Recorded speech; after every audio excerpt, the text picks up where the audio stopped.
Bienvenue sur Ça joue. Bonsoir et bienvenue à tous en cette très belle soirée de jeudi. Aujourd'hui, c'est un plaisir d'être avec vous. Et maintenant, aujourd'hui, là, je suis à la présentation. Je remplace Walid, mais vous allez comprendre pourquoi, parce que aujourd'hui, c'est une émission spéciale Classico Real Barça. Et donc, je suis en compagnie, bien évidemment, de Walid, Angelo, Joseph, bonjour, Momo. Salut. Et n'hésitez pas pendant le live à réagir, à mettre des commentaires. Je les relèverai pendant le live pour créer encore plus de débats. Franchement, n'hésitez pas, voilà. J'aime beaucoup Jojo déjà dans le chat. C'est merci. Bonjour à tous.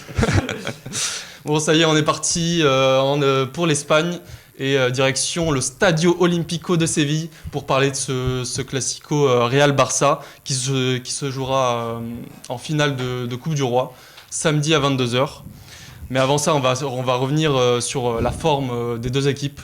En premier, on va revenir sur le Barça, qui a joué, on est jeudi, ils ont joué mardi soir contre Majorque. Victoire 1-0, un peu laborieuse. Je laisse Angelo expliquer un peu ce qui s'est passé. Laborieuse n'est pas le terme exact. Je suis d'accord. Donc 1-0 Barça-Majorque. But de Dani Olmo sur un centre de Eric Garcia. Mais le match était exceptionnel. Walid, il l'a regardé d'ailleurs, il était super match. Je sais pas ce que tu en as pensé. Je dirai mon avis plus tard. Non, en vrai, il y a eu 40 tirs pour le Barça, seulement un but inscrit. Mais c'était un match à aller dans tous les sens dans la surface adverse. Seul problème qu'on a pu remarquer sur ce match, c'était l'absence de Lewandowski car il est blessé. Il reviendrait dans environ 2-3 semaines. Et donc c'était Ferran Torres en pointe de l'attaque catalane. Et ce qu'on peut relever comme problème, c'est un problème d'efficacité car Yamal, Pedri à la création, même Rafinha. Mais le problème, c'est qu'un but sur 40, c'est pas beaucoup quand tu sais qu'il y a l'Inter qui arrive et le Real Madrid.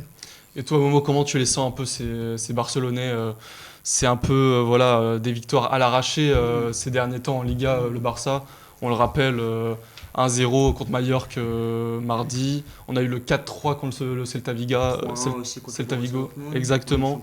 1-0 contre Leganés, 1-1 contre le Betis. Comment t'expliques un peu ces victoires un peu à l'arraché On les sent éreintés, on les sent fatigués. On l'a vu notamment lors du match face au Borussia Dortmund sur le retour. On a vu aussi pas mal de décompression avec un Lamine Yamal qui a beaucoup moins couru que d'habitude. Donc on sent beaucoup de fatigue, mais on sent pas un manque de motivation. On sent simplement des organismes qui arrivent un peu à bout parce que c'est la fin de la saison. Mais on sent quand même une sorte de motivation et on sent une équipe qui est très forte sur le plan collectif. Alors oui, il y a beaucoup moins d'efficacité que dans le passé parce que quand tu arrives devant le but, tu peux manquer de lucidité à cause de la fatigue qui a été accumulée au fil des matchs. Mais sur le match contre Majorque, j'ai trouvé le Barça très intéressant. Je pense que si tu rejoues le match 9 fois, t'en mets vite 9 fois. Donc sur ce match-là, je les ai trouvés intéressants. Mais attention quand même à la fatigue. Mais l'Inter aussi est fatigué et toutes les autres équipes qui figurent dans le tableau de Ligue des Champions. On l'avait hier soir, t'en parleras mieux que moi, mais dans le tableau de Ligue des Champions ou même le Real Madrid, on est sur des équipes qui sont fatiguées de toute façon. Puis le gardien a fait le match de sa vie, c'était une meilleure prime. Il sortait tout. Et c'était une partie de billard, il y avait une frappe, ça tapait le poteau, une jambe, le gardien il mettait une manchette, c'était dans tous les sens. Mais Majorque, c'est une équipe très costaud aussi, qui joue très bien Liga, en transition. 7ème de Liga, c'est pas n'importe quoi non plus. Et non, c'est une équipe qui est aussi très compacte défensivement et à la fin il rigolait presque de l'inefficacité barcelonaise. Donc, puis tu disais c'est une équipe qui joue de transition, ils menaient 1-0, ils avaient marqué mais but hors jeu comme d'habitude avec le Barça, mais ils avaient ouvert le score Majorque. C'est une équipe qui a accroché le Real Madrid dans tout début de saison, un partout de Mouriki. Rappelez-vous. 1-1 de Mouriki de la tête. C'est une équipe qui avait quand même posé des soucis au Real Madrid dès le début de saison alors qu'ils n'étaient pas encore adaptés à Kylian Mbappé et tout. Ils le sont toujours pas. Et du coup, on va passer maintenant du côté de la Maison Blanche à Madrid, où c'est pas la grande forme en ce moment après l'élimination en Ligue des Champions. Comment ça se passe il y a eu la victoire face à Getafe hier. Comment ça se passe un peu côté madrilène? À côté Madrid, déjà, il y a un homme qui manque, c'est Kylian Mbappé, qui a pris un carton rouge juste avant Arsenal. C'était contre Alaves, au carton rouge, une semelle totalement volontaire. Désolé Faiza si regarde le live ou Wilfried Mbappé, mais c'était totalement volontaire. Il les interpelle. C'était totalement volontaire. Et Mbappé, c'est pas normal de lâcher son équipe comme ça à ce moment-là de la saison. Il y a Arsenal qui arrivait, il y a des matchs importants qui arrivent en Liga. Et justement, le meilleur buteur du Real Madrid, on rappelle 33 buts cette saison, le Real Madrid a réussi de se passer de lui, tout simplement parce que sans lui, le jeu tournait un peu plus. Tu les as sentis meilleurs sans Mbappé contre Retafe, malgré le 1-0 ? Pas forcément meilleurs, mais on sent qu'il y a plus de facilité, d'automatisme qu'on retrouvait l'an dernier avec le 4-4 de Losange d'Ancelotti lors de la saison 2023-2024. Il y avait vraiment de la densité, de l'organisation, même si c'est toujours désorganisé cette saison, c'est très compliqué avec toutes les blessures et le marasme un peu au milieu de terrain et en attaque. Mais cette victoire face à Retafe, elle est importante. Pourquoi ? Parce que Retafe, je pense qu'Angelo peut confirmer, c'est une équipe qui joue assez de manière rugueuse. Ils sont certes. C'est le bus et. Pour pas dire un autre mot. Oui, mais c'est tampon sur tampon. Certes, c'est le bus, mais c'est très très très violent. Ouais. Bordalas, on connaît le personnage et comment il dicte son équipe. Je crois que c'est Momo qui me disait, le mec à la 80e, il dit sur Kamavinga, il vient de prendre un attentat Kamavinga, il lui dit calme. Rupture du tendon d'Achille d'ailleurs. Il vient lui dire calme à son joueur après 88 minutes de boucherie. Donc voilà, c'est assez compliqué. Cette victoire, elle est importante vraiment pour le Real parce que ça leur permet de rester au contact du Barça quand même à 4 points c'est toujours important. des Barcelonais. Ça a été une vraie victoire importante.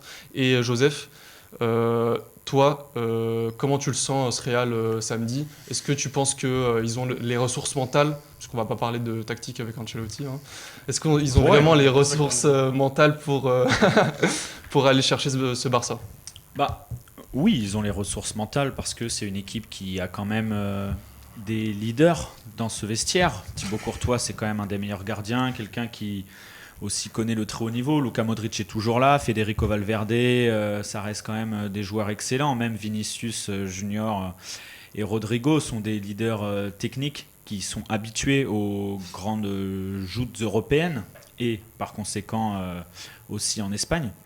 Donc évidemment que le Real Madrid a la capacité de remporter ce match parce que c'est sur une seule rencontre, il n'y a pas d'aller-retour, c'est un aller. Sur un match, ils sont capables, même si je pense qu'ils ont beaucoup de difficultés, beaucoup d'instabilité. Mais peut-être qu'Ancelotti a trouvé, on disait qu'on ne parlerait pas tactique, mais je vais quand même apporter une petite touche.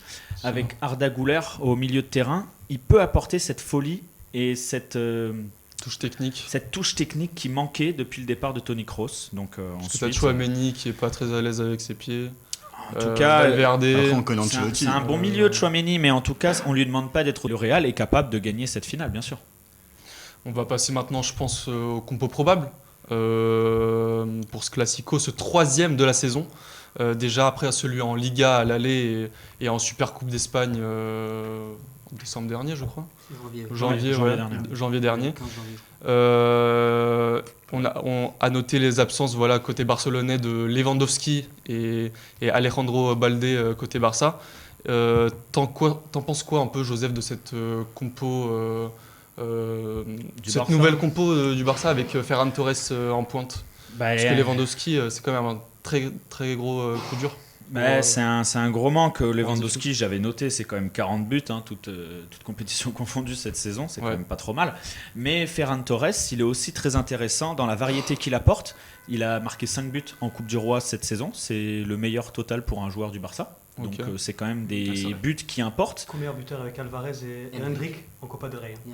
Exactement, mais c'est aussi donc c'est le meilleur buteur du Barça en Coupe du Roi, mais c'est aussi celui qui avait qualifié le Barça en demi-finale retour à l'Atlético. L'Atlético, on sait, c'est jamais évident de s'y déplacer, même s'ils prennent beaucoup de buts contre le Barça. Mais donc, Ferran Torres, c'est un joueur qui est quand même très intéressant parce qu'il apporte de la profondeur. Avec des appels, il est quand même plus rapide que Lewandowski. C'est un joueur qui peut jouer sur tous les fronts de l'attaque, autant ailier gauche, comme ça il peut rentrer sur son pied droit. Ailier droit aussi, c'est un joueur qui est capable de percuter, de mettre en difficulté les défenses. Et en faux neuf, c'est aussi quelqu'un qui fait un travail de l'ombre, en faisant des appels notamment pour fixer les défenses, ce qui permet aussi de libérer des espaces quand il vient demander le ballon. Ça libère des espaces pour les milieux relayeurs comme Gundogan, Pedri ou encore Yamal. Et il peut permuter en plus avec Rafinha et tout. Et Yamal un peu, voilà. Angelo, tu peux nous en dire un peu plus sur la compo probable du Barça ? Qu'est-ce que tu en penses, toi ? Alors déjà, l'avantage, c'est que donc, mardi soir contre Mallorca, Koundé n'a pas joué. Il a été mis au repos sur 90 minutes, c'était pas arrivé depuis 1 an et demi, depuis 2023, j'ai pas la date exacte, mais ça faisait au moins 1 an et demi. Et donc forcément, Koundé au repos, il va revenir à 100%, enfin en tout cas, il sera T'es pas très en forme. Dans le match, serait dans le match. ces temps-ci. Ensuite, le problème qui va se poser, ça va être le poste d'arrière gauche. Parce que Baldé, c'est quelqu'un qui apporte beaucoup offensivement par sa qualité technique, sa qualité de dribble. Donc le problème qui s'est posé, c'est Gérard Martin. Sauf que Gérard Martin, dans les gros matchs, il n'est pas dedans, c'est pas le meilleur joueur. Donc ce mardi, ils ont testé Hector Ford, mais le problème, c'est qu'Hector Ford, c'est un droitier, donc pour les centres... Pas très fort. On te remercie Walid pour l'intervention. Mais donc non, a priori, ce serait Gérard Martin qui est préféré par Hansi Flick. Donc on aurait une défense Koundé, Koubarsi, Inigo Martinez et Gérard Martin. Le milieu de terrain, on aurait le tandem Pedri, Frenkie de Jong. Comme vous pouvez le voir. Voilà. Mais à mon avis, ce sera peut-être Gavi à la place de Daniolo, je sais pas encore. Ouais. Nous, on nous suggère dans le chat Momo en 10 et Walid en pointe. Vous en pensez quoi? Oui, pas, hein. Ça avait marché lors du dernier tournoi, la Super Coupe DDJ. Est-ce que c'est pire que Casado? Casado qui est blessé aussi en plus. Casado il est chaud. Non, mais après, quand on compare, la différence de niveau technique entre les deux milieux de terrain, elle est abyssale quand même. Ouais. Je pense que sur une finale, c'est ça qui peut vraiment faire la différence. C'est pas un tacle que j'inflige, j'essaie simplement d'avoir un constat global. Mais c'est vrai que quand on voit la différence technique entre les deux milieux, ça saute aux yeux directement. Justement, je voulais passer avec toi, Momo, sur le côté du Real, la compo probable du Real, où Ancelotti devrait repositionner Valverde défenseur droit. C'est déjà arrivé plusieurs fois dans la saison. Et aligner un milieu Modric, Tchouaméni et Bellingham en 10. Qu'est-ce que tu en penses, toi, de ce milieu de terrain qui change quand même beaucoup cette saison En fait, il y a une sorte d'effet domino déjà qui fait que, comme tu ne peux pas te fier à Lucas Vazquez, tu es obligé de repositionner Fede Valverde arrière droit. Mais ça peut être une bonne chose parce que sur une finale, il peut se transcender et essayer de stopper Rafinha. Rafinha, il fait une très bonne saison sur le plan statistique, mais c'est pas un joueur qui va déstabiliser son défenseur. Yamal, c'est un ailier qui est très déstabilisateur, qui est là souvent pour humilier, alors que Rafinha va être beaucoup plus dans une forme d'altruisme et qui va plus peut-être jouer le retrait ou attendre des doublements d'un Gérard Martin par exemple. Et je pense que sur l'énergie, sur l'intensité, Valverde il est capable de proposer un vrai défi à Rafinha, donc c'est ça qui est très intéressant. Mais sinon au niveau d'animation du milieu de terrain, je trouve que c'est plutôt équilibré. Tu as un Tchouaméni qui peut jouer un peu l'équilibriste et le stabilisateur, là où Luka Modric va essayer de créer. Et comme le disait très bien Joseph, je doute de la capacité de Modric à pouvoir tenir 90 minutes sur ce genre de match. Et c'est là qu'Arda Güler, pas avec cette intensité en tout cas. C'est ça. Et c'est là qu'Arda Güler va énormément apporter sur son entrée en jeu, je pense. Peut-être faire redescendre Bellingham un peu plus bas.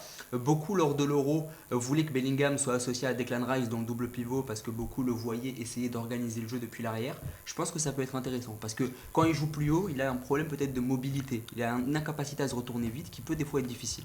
Vas-y Joseph. Ça peut être intéressant. Est-ce que justement le but du Real Madrid, c'est pas de mettre beaucoup d'intensité au milieu, d'essayer de justement bloquer les transitions du Barça pour éviter qu'ils puissent ressortir les ballons et qu'ils puissent ensuite mettre en difficulté la défense du Real par des transitions et une sorte de technique, en mettant beaucoup d'intensité, en étant présent tout de suite sur le défenseur, enfin en faisant en sorte que le défenseur soit présent sur le milieu pour pas qu'il se retourne, pour pas qu'il trouve les relais. Est-ce que c'est pas ça l'objectif du Real Madrid dans ce match? Camavinga qui manque à ce milieu de terrain? Mais Camavinga aurait été latéral gauche, je pense. Mais pas forcément. Je pense. Je rejoins Joseph, pourquoi? Parce que lors du Classico 4-0, il faut rappeler qu'à la première période, il y a 0-0. Et le Real Madrid avait dominé la première période contre le FC Barcelone parce qu'ils avaient mis beaucoup d'intensité d'entrée de jeu face à ce Barça. Et si ce n'est pas Kylian Mbappé qui, excusez-moi du terme, mais bouffe la feuille avec 8 hors-jeux signalés pendant ce match. Tu parles du Classico en octobre? Ouais, 4-0. Première mi-temps hors-jeu 8 fois. 8 fois Kylian Mbappé hors-jeu sur le Classico. Il avait marqué en plus, il avait marqué, mais il avait marqué. du coup, Moi je pensais que c'était toute l'équipe. Non. Mbappé a bien été signalé hors-jeu 8 fois. Et justement, lors de cette première période-là, le Real Madrid avait vraiment pris le Barça contre-pied et avait vraiment dominé cette rencontre. Il y avait eu beaucoup d'occasions et le Barça avait très bien joué. On avait vu les préceptes de ce piège du hors-jeu. Tu as parlé, Momo, dans l'une de tes vidéos, le piège du hors-jeu qui marche très très bien du côté du Barça. Et là, aujourd'hui, peut-être que Kylian Mbappé a appris la leçon, peut-être que Vinicius et Rodrigo ont également appris la leçon, à part si Rodrigo, celui qu'on appelle le R, s'il se réveillait un jour, parce qu'on rappelle statistiquement que Ferran Torres a le double de buts de Rodrigo en Liga, et que Rodrigo, c'est 2 buts sur les 22 derniers matchs. On rappelle Camavinga qui s'est blessé hier soir du côté de Retafe. Pas de Ferland Mendy, pas d'Alaba également blessé. C'est qui un peu pour toi la blessure qui te fait le plus chier quoi? Pour moi c'est Camavinga parce que c'est toujours un profil, même s'il est un peu irrégulier cette saison à cause des blessures et justement quand il revient il manque de beaucoup de rythme l'international français. Je pense qu'il aurait été titulaire samedi. Peut-être à la place de Modric, oui. À la Modric, place de Modric, parce que Garcia. Modric, c'est très bien, mais. Ou même, comme le dit Angelo, à la place de Fran Garcia, même si. Non, Camavinga, il aurait été arrière-gauche. On parle de Lamine Yamal. Le mec, il humilie tous les pères de famille face à Fran Garcia. Vous avez vu Fran Garcia sur un terrain ? Walid, je sais pas ce que t'en penses, C'est mais assez difficile. voilà, ta Fran place, Garcia. Yamal face à Fran Garcia, mais le match, il se joue sur ce Après, point-là. tu hein. peux aussi craindre le duel Rodrigo-Gérard Martin. Vu Sur la le forme de un Rodrigo en contre ce un. moment. Non, après, sur une finale, Non. tu peux toujours te transcender. Rodrigo, il a montré qu'il était capable, dans Oui. ses grands matchs, d'être impactant. Face à l'inexpérience d'un Gérard Martin, tu as aussi des motifs d'être inquiet, d'autant plus que tu joues le piège du hors-jeu et l'organisation n'est pas la même. C'est vrai qu'en plus, Gérard Martin, sur le piège de hors-jeu, il est pas excellent. hein. C'est ça. Je ne vais pas C'est m'étaler pas son sur truc, le cas Fran Garcia parce que pour moi, c'est pas un joueur standing Real Madrid et là n'est pas le débat. Mais peut-être qu'il fera l'affaire contre Yamal, mais je ne donne pas cher de sa peau à Fran Garcia. Et justement, peut-être que, comme le disait Daniel, la perte pour moi c'est Camavinga parce que c'est quelqu'un qui peut vraiment t'apporter, même si c'est pas Toni Kroos, c'est pas Pedri, C'est pas voilà. Zubimendi, hein. Ah, il va pas te tenir le ballon, T'as raison, plus. mais il va t'apporter beaucoup par la technique. Il perce beaucoup les défenses adverses, les milieux adverses. Camavinga, il a toujours ce petit dribble, même si c'est pas une technique qui parle à tout le monde, mais il a vraiment une. Je te sens, dans tes paroles, je te sens un peu confiant. Ou du tout, non. Comment tu me parles, j'ai l'impression que vraiment c'est ton équipe, tu vois, t'as une sorte de, je sais pas, d'aura, de confiance. C'est quoi un peu peut-être Les motifs de confiance. Exactement. Le motif de confiance du côté de Real Madrid, c'est comme l'a dit Joseph, sur une finale tout peut se passer, sur un match. Après sur un match, ils nous ont mis 5-2. Faut le rappeler aussi, c'est très 7-0. important. Après, il y a un match retour en Ligue 1. On C'est un rappelle, match qui- Oui, bah, quatre- attends, on le rappelle, Déjà, survie à celui de samedi. hein. on le rappelle 4-0 à l'aller en Liga et 5-2 en finale de Supercoupe d'Espagne. Et Du justement, coup, les tu, motifs, tu le disais, on a perdu motifs 5-2 d'espoir. en finale de Supercoupe d'Espagne. Et là, c'est une finale et c'est peut-être le seul motif d'espoir, le seul motif de confiance, c'est que c'est peut-être le dernier titre que peut jouer Ancelotti. Parce que bon, la Liga, c'est toujours possible, il y a 4 points d'écart, comme tu l'as dit, mais bon, avec la forme du Barça, avec la forme aussi du Real Madrid, je ne vois pas forcément le Real Madrid aller égaliser le Barça en termes de points et passer devant eux. Mais il faut gagner le Classico par la même occasion. Et justement, je pense que peut-être qu'il y aura un dépassement de soi de la part des joueurs pour donner un dernier titre à Ancelotti. Il a pris 2 Copa del Rey, 2014 et 2023. Donc pourquoi pas une dernière pour lui. Joseph, toi, comment t'expliques un peu toutes ces lourdes défaites du Real ? T'es quand même le Real Madrid, quoi. T'as un statut à avoir, même dans les matchs. Ouais. Ils se font bouffer dans le jeu par le Barça sur les 2 matchs. Comment t'expliques ces défaites On a l'impression qu'on revit un peu le début des années 2010 où c'était deux styles de jeu vraiment différents. Il y avait Guardiola qui faisait face à Mourinho, Ça l'est, hein. où c'était vraiment un jeu de Époque. possession ultra dominateur contre Mourinho, une défense, un bloc compact. Et justement, à ces moments-là, il mettait beaucoup d'intensité dans les tacles notamment pour essayer de casser les remontées de balles de Xavi, Iniesta et Lionel Messi. Alors, vous pourriez lui demander ce qu'il en pense des classicos des début des années 2010. Mais non, ce Real, il a des difficultés cette année parce qu'il y a des pertes importantes, il y a une arrivée qui est quand même bouleversante et il faut trouver de l'équilibre et l'équilibre ils l'ont pas, mais il y a quand même un motif d'espoir assez important. La dernière finale de Coupe du Roi entre le Real Madrid et le FC Barcelone, elle a été gagnée par le Real Madrid. Gareth Bale. 2-1 en 2013-2014, donc Ouais, à ce moment-là, ça date un peu là. ça date un peu, mais déjà parce que c'est la dernière finale entre les deux clubs en Coupe du Roi, mais aussi le motif d'espoir, c'est que c'était un moment où le Real n'était pas forcément dominant en Liga. Il n'avait pas Cristiano dans ce match. Il n'y avait pas Cristiano, il était blessé, justement, ou suspendu, je ne sais plus. Mais en tout cas, c'était le fameux match de Gareth Bale. Et comme quoi, sur un match, ça montre bien que quand même, l'état d'esprit du Real peut faire la différence sur 2 ou 3 actions. Et puis, de toute façon, on a l'habitude de ne jamais enterrer le Real Madrid parce qu'on ne sait jamais ce qui peut se passer. Même si on disait ça contre Arsenal, et au final, Arsenal a très bien géré le quart de C'était très finale beau. retour. Mhm. Ils ont été très très costauds Excellent défensivement. Face au Barça, je ne pense pas que le Barça sera en mode défensif, donc le Real aura des opportunités. Mais contrairement aux deux matchs qu'ils ont perdus, là, il faudra absolument sanctionner le Momo, Barça. ce Barça version flic, Mm. vraiment qui ne se contente plus Ouais. que de juste gagner, mais vraiment D'écraser. détruire son adversaire, Mm. mentalité allemande, Ouais, comme ouais. t'aimes bien, Ouais, comme on le voit particulièrement Ouais. en Bundesliga. Mm. Toi, c'est qui un peu, toi, les joueurs, comment dire, qui incarne le plus ces idées. Du côté du Barça. Exactement. Quel est le joueur Il n'y en a pas côté du Real, de toute façon. Ouais, exactement. Non, C'est moi, qui le pour toi joueur qui incarne le plus ce qui peut se passer du côté du Barça, c'est peut-être Pedri.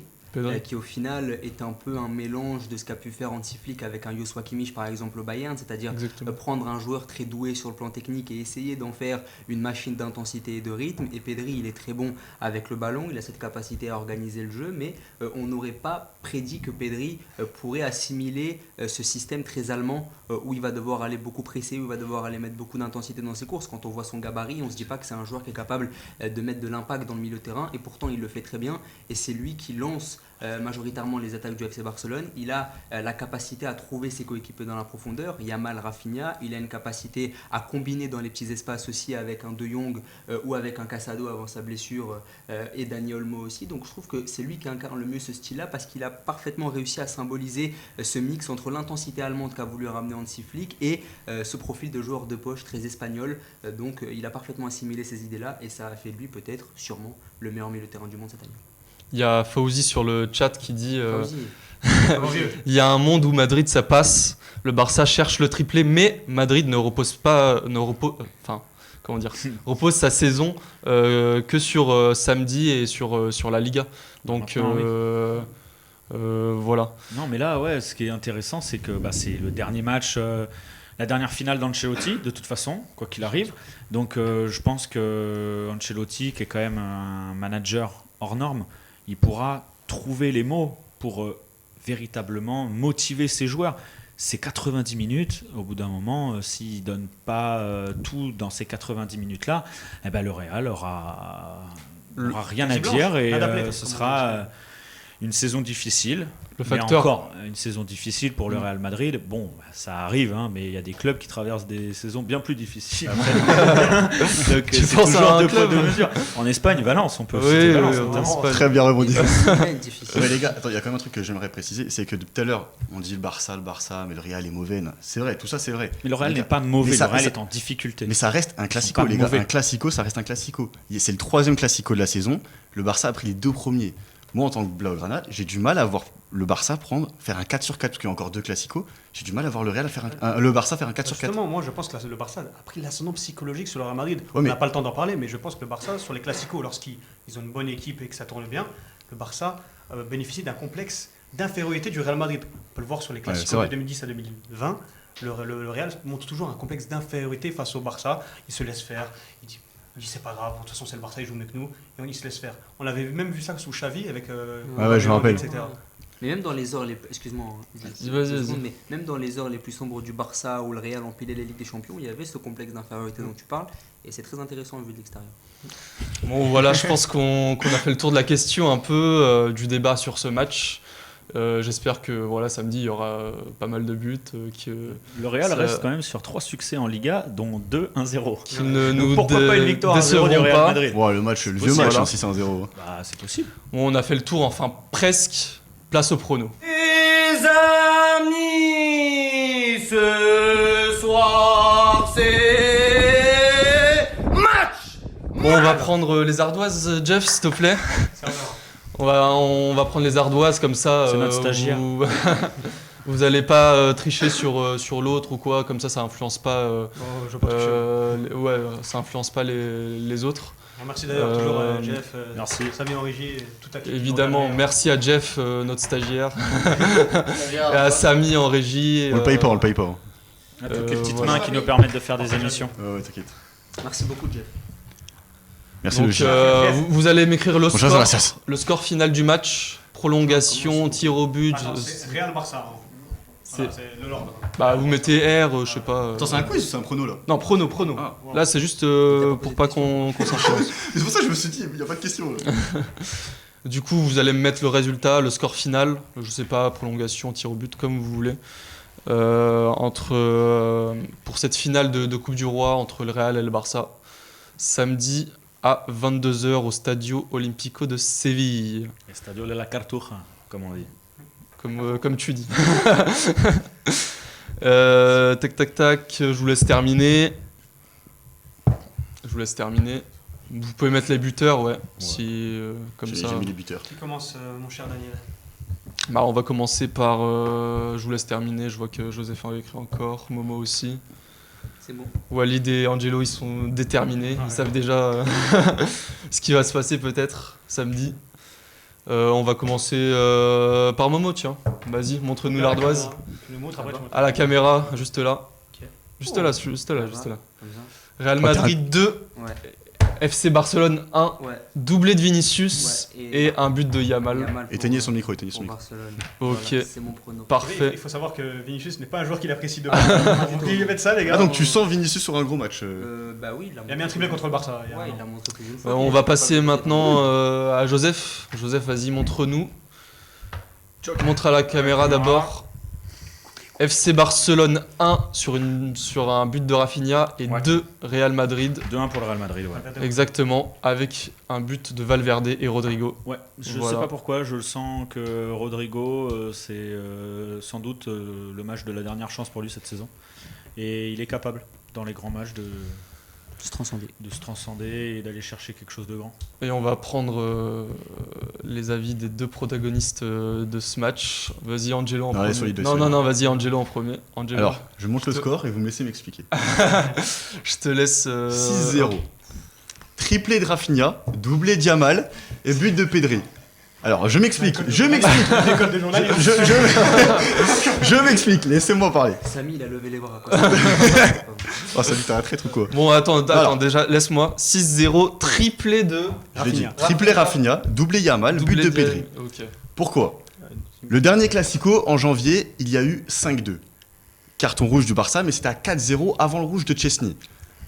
On rappelle que le Barça avait survolé ce match, ça pouvait finir sur un score historique. Et quand tu vois la forme actuelle du Real Madrid et celle du FC Ouais, le Barcelone, 6-0, t'as le Barça peut dérouler. Mais La un forme du 6-0, Barça, elle est pas non plus exceptionnelle. Hein. mais c'est l'enchaînement des matchs. Mais on sait, comme l'a Ah dit oui, très mais bien bon. dit Walid, il y a un sentiment d'infériorité côté madrilène. Et quand tu vois le dernier Classico, non, moi je me base uniquement sur le dernier Classico. C'est pour ça que je dis 6-0. En fait, le Barça, dès qu'il marque, ça peut dérouler. Et Pedri, c'est Ballon d'Or, donc forcément il marque. Et mentalement, cette équipe du Real, pas ouf. Hein. Visiblement, pour manger un 6-0, il faut. Bah, c'est ce qu'il Et là- pense, hein, Angelo. Par contre, petite question rapidement. 6-0, le Real Madrid prend un 6-0. Ancelotti, il est viré de suite ou pas? Non, mais je vais pas dire le mot, mais il est sur le terrain. Sur place publique, ouais. Non, il est viré directement. Mais Bon, là, même s'il vas-y. gagne, apparemment, bon, il y a quand même des doutes. Ouais, il y a déjà des rumeurs Exactement. sur un Selon départ toi, après il serait Classico. capable d'en prendre encore plus que sur les 2 premiers matchs. Non, mais on va regarde, passer... je dis, sur 2 matchs, il y a eu 9-2 sur 2 matchs. Ouais, c'est vrai. Là, un 6-0, les gars. Ouais, mais là, le On en Real, ils reparlera après, la voudront prochaine émission, on prendre en leur reparlera. revanche. Et je pense que la revanche, Walid l'incarne C'est bon. sur son ardoise. En fait, ce que j'aime bien, c'est que Momo et Joseph, ils sont bien drôles, ils sont là, Real Madrid, ils vont gagner, etc. Sauf qu'ici, je pense que ça va malheureusement prendre un coussin. Allez, poltron les sofas, et ça va dormir parce que le Barça va gagner 3-1 face au Real Madrid. Je vois bien Rafinha, Yamal et Ferran Torres, parce que lui, il aime bien marquer. Ferran Torres, Ah, c'est vrai que Ferran Il va Torres, il venir, aurait pu, ouais. il va faire ça, comme d'habitude. Il n'y a que les joueurs un peu minables qui font des trucs comme Maguire, par exemple. Maguire. Et justement, je vois Vini marquer, parce que c'est toujours lui le sauveur du Real Madrid. Dans chaque match, malheureusement, c'est lui qui crée le danger dans cette équipe. Rodrigo est souvent invisible. Mbappé, je ne le sens pas dans une bonne forme depuis on va dire, 1 mois, 2 mois. Et tout simplement, ce serait mérité tout simplement pour le FC Barcelone, car ils font une très bonne saison. C'est dans la continuité, et je ne vois pas en fait le Real Madrid avoir les ressources, même sur un match. Et ce match-là, on en avait parlé dans l'émission. Oui, Real Madrid, sur un match, c'est possible en Ligue des Champions. Cette saison, tu ne peux pas camoufler tous tes défauts sous le prétexte de « Ah, mais c'est une finale, on ne sait jamais. Ah, c'est le Real Madrid en Ligue des Champions, on ne sait jamais. » Non, la vérité, c'est le terrain, et le Barça montre, même contre Mallorca, même s'ils ont gagné 15-0, ils montrent qu'ils sont clairement supérieurs techniquement, tactiquement, physiquement au Real Madrid. Donc je vois simplement le Barça gagner, mais j'espère que le Real Madrid va gagner. On verra bien. Et voilà, c'est mon pronostic. Bon, retenez bien ça. On débriefera ce match mardi sur Twitch, sur la même chaîne, à 18h15. Oui. Et maintenant, on va passer au quiz spécial Classico, forcément. On était obligé. Quiz spécial Classico. Vous avez révisé un peu? Non. Du Absolument tout. pas. Du Comme à tout. l'école, jamais révisé. Confiance. Confiance en votre talent. Momo, t'as pas révisé? Moi, Non. je vais jamais, moi. Oui, oui. Je ressemble à Ferran apparemment. Tu ressembles à Ferran maintenant que j'y pense, Walid. Ah ça y est, tu m'as volé mon Ouais. truc. Oh, Ah, tu vas faire 6-0, tu vas prendre 6-0 samedi, tu vas prendre 6-0. Bon, on va... C'est pas de la vitesse de toute façon. Non, là c'est mais- 5 questions, on va écrire sur les ardoises, c'est tranquille. Pas de réponse de vitesse. Que des vendus autour de la table. J'ai essayé d'aller un peu Bon, plus loin dans les questions parce que vous connaissez quand même très bien le Real, très bien le Barça. Et c'est un quiz spécial Classico, du coup on va se concentrer juste sur les Classicos quoi. Que ce soit en Copa, on est d'accord, Copa, Liga, Supercoupe, tout. Non, tu verras la question. Tu verras, je spécifie les questions. Je me dépêche. Bon, allez, première question. Combien de buts Lionel Messi et Cristiano Ronaldo combinés ont-ils marqué lors des Classicos, toutes compétitions confondues? Enfin, celui qui est le plus près, du coup. Celui qui est au plus près. Celui qui est au plus près. Celui qui est au plus près gagne un point. Celui qui a pile gagne les 3 points. Parce que voilà. Combien de buts Messi et Ronaldo ont inscrit lors des Classicos, toutes compétitions confondues? Vous êtes prêts? Attends. On te montre ou on monte à la caméra? Je sais pas. On monte à la caméra et tu regardes sur le retour. Exactement. Allez, 3, 2, 1. Fais voir, t'as mis combien? 39. 39, 46, classicos, 43 buts. 43. Combinés. Et le plus proche, c'est Walid. Combien? Walid qui a 43 buts, qui a marqué 43, et c'était 44 buts. Non. C'est un 44. 25-18, je Et crois. 23, Ouais, mais t'es c'est fou, toi. 25. Moi, je crois que c'était 25-20. Ouais. C'est 23. 25-18. Je sais qu'on a deux, la met 18. Ouais, les stats comme ça, je suis pas. Et Messi il a a déjà mis 26 buts en Ah. 44 matchs, en 44 Classicos. Et Ronaldo 18 buts en 29 matchs. T'as dit quoi, Je peux pas en avoir un 29 point Classicos. d'audace. Non. Je fasse. Non. Un point pour Walid Pas possible. qui a été un prêt quoi, quand même. Ouais, Faut De près. féliciter. Ah non, Ça. Ah non, il n'y a pas de point de pitié ici. Bon, Je cherche pas de deuxième pitié, de toute question. façon, j'ai pas besoin de pitié. Deuxième question. Ouais, Qui je a fais tout joué seul. le plus grand nombre de Classicos? Je vous laisse 20 secondes. On n'a pas besoin. Qui, je répète la question, qui a joué le plus grand nombre de Classicos? Je vous donne un petit indice, il en a joué 48. Il a joué avec le Real ou le Barça? Je peux pas dire. Je peux pas dire. Non, c'est bon, je finis. Merci. Attends, je finis une dernière fois. Je tente. J'hésite. Bon, allez, je allez. sais pas non plus. Attends, j'efface la vérité. Non, c'est bon. Allez, Angelo. Allez, C'est J'ai facile. J'ai allez. remis ce que j'ai dit. Allez. J'ai remis la même. C'est bon, on pose les stylos. 3, 2, 1. On T'as a mis qui, Joseph? On va voir. J'ai mis Busquets pour le Barça. Ramos. pour le Real. J'ai dit juste le joueur. Bah, Busquets. Ramos. Raoul. Raoul. Walid. C'est qui ça? Busquets. Non, parce que j'ai. Busquets pour Angelo et Casillas pour Momo. Casillas. C'était bien évidemment Busquets. Carré. 48 Classicos. Moi je te compte pas le point, Joseph. Mais pourquoi Parce que tu mets 2 réponses. Mais je mets deux réponses. Vas-y, mets 5 réponses et après. Real Madrid, c'est bon. FC Barcelone. C'est bon. Non, grave. je l'ai pas. Allez, Angelo, tu prends le point. Non, mais c'est grave. Angelo, tu prends le point parce que voilà. On se fout pas de ma gueule ici. Non, mais, Non, c'est grave. Dictateur Eh, réagissez Il a- en il a mis- commentaire parce que c'est honteux. Il a mis 2 réponses. Ah, c'est Mais, bon, c'est le ouf, point il est ça. pour moi, arrêtez là. Bon, allez, 3ème question. Attends. Écoutez bien. C'est la dernière? On en a 5. Il y en a 5, ok. 3ème question. Ok. Messi et Ronaldo ont tous deux marqué leur dernier but lors d'un Classico en mai 2018. Quel était le score? C'est bon. Mai 2018, J'ai. Classico, J'ai. Ronaldo Je vous Messi dis, je l'ai. mettent Le score du match? le score du match en Liga. Ils ont tous les deux marqué, c'était leur dernier but dans un Classico en mai 2018. Ça va être un match nul comme d'hab. Ouais, match nul comme d'hab. Vas-y, envoie le. Ronaldo et Messi du coup avaient marqué. Suarez avait marqué. T'as triché? Pourquoi? Ça dit dans le chat. Ah, Il y a eu un carton rouge pour Roberto. Ah, attention, hein. Je l'ai pas, la tête de homme. Attention, hein. J'avoue, il y a le chat en fait. Les têtes de homme que j'ai pas. Moi, j'ai des dès le début, moi. Hop, on tourne les téléphones. Tac, tac, tac. Allez, 3, 2, 1, 2-2. 2-2, je sais pas pourquoi, je suis sûr, c'est un match. 4, 3. Non, 2-2. Ou 3-2 peut-être pour le Barça. points? 3 ingénieurs. Est-ce que j'ai un point bonus parce que j'ai dit buteur? T'as pas mis pour Barcelone? Non, mais j'ai mis du Real, j'ai envie. Non, bah non, t'as un point. T'as mis quoi toi 2-2. 2-2. Ma copine. Arrête de faire tes règles au milieu, toi. C'était 2-2, c'était 2-2. Bon, Bien bah joué, voilà, les gars. très bien joué. joué. Je prends un point aussi. Tu prends un point Lui aussi prend un point. et toi aussi tu prends un point. Mais Je devrais être à 3 points, mais bon. Du coup, Walid a 2 points, Jo 1 et nous. Jo 1 Ah, j'en ai un, moi. et Angelo 1. Ouais, moi, Je- Ok. ouais. C'est pas grave. Momo, On va se rattraper, il manque de questions. il manque de Ouais, questions. bah ça, il y a le temps. Allez.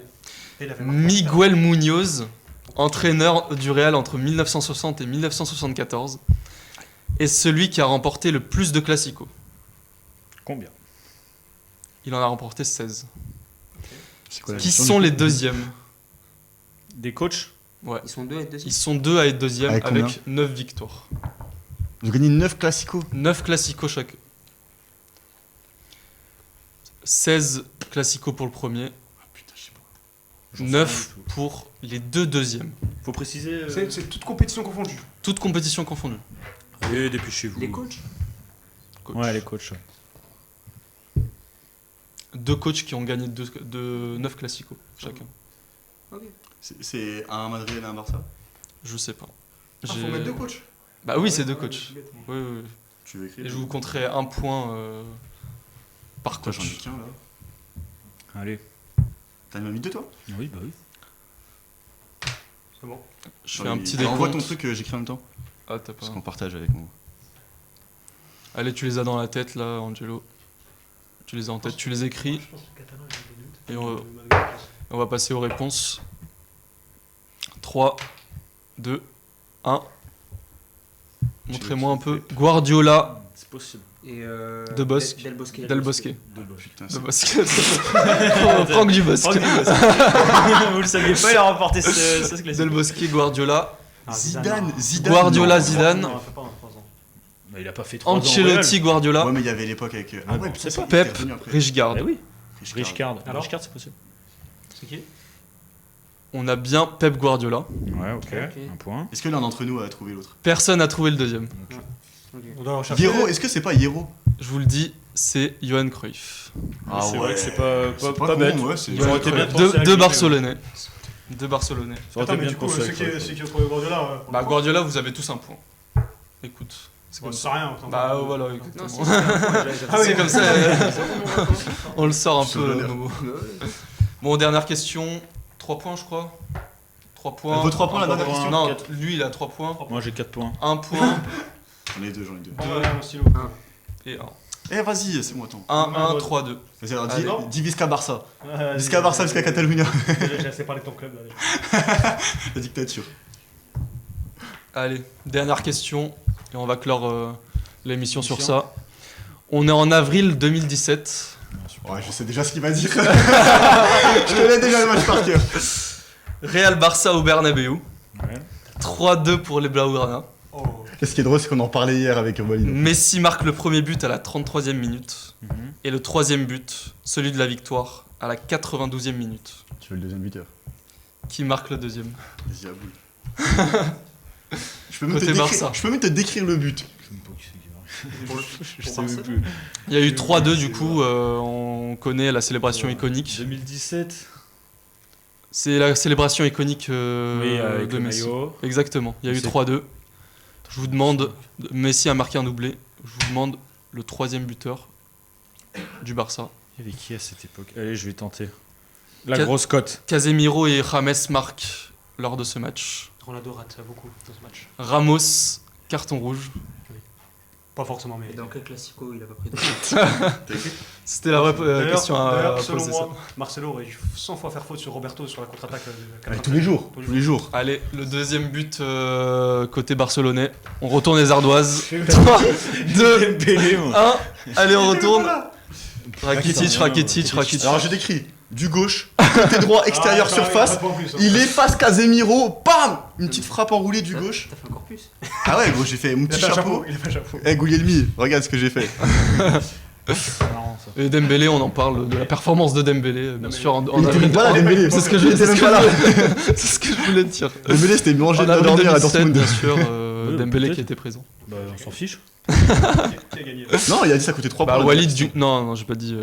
On était sur un Vas-y, point. si j'ai la minute, j'ai gagné. Non, on était sur un 54. point. C'était Combien facile. Bon, Walid a gagné ce quiz spécial classique. Au moins, il gagnera un classico. Bien joué. Bien joué. Les gars. Bah, voilà, c'est la fin de cette émission. Merci de nous avoir suivis tout du long. Merci à J'espère toi. que- Merci pour l'invitation. J'espère que vous avez Merci, kiffé. Franchement, voilà. Salut le chat aussi. On salue le chat, La régie. Samy, Jeff Tous et tous les spectateurs qui sont derrière. Et on se retrouve voilà, mardi prochain pour le débrief. N'hésitez pas Follow les gars. à follow les réseaux sociaux, Insta, Ça joue. YouTube, Ça joue. Twitch, Ça ça joue foot sur Insta. C'est-à-dire le pseudo de la chaîne avant, tu vois. Ouais, clairement. Ça joue foot sur Insta, on fait plein de Posts, reels tout. en ce moment, de posts. Voilà. Et on se retrouve mardi voilà, pour un autre débrief. Ciao, ciao. Merci beaucoup. Bah, Bisous.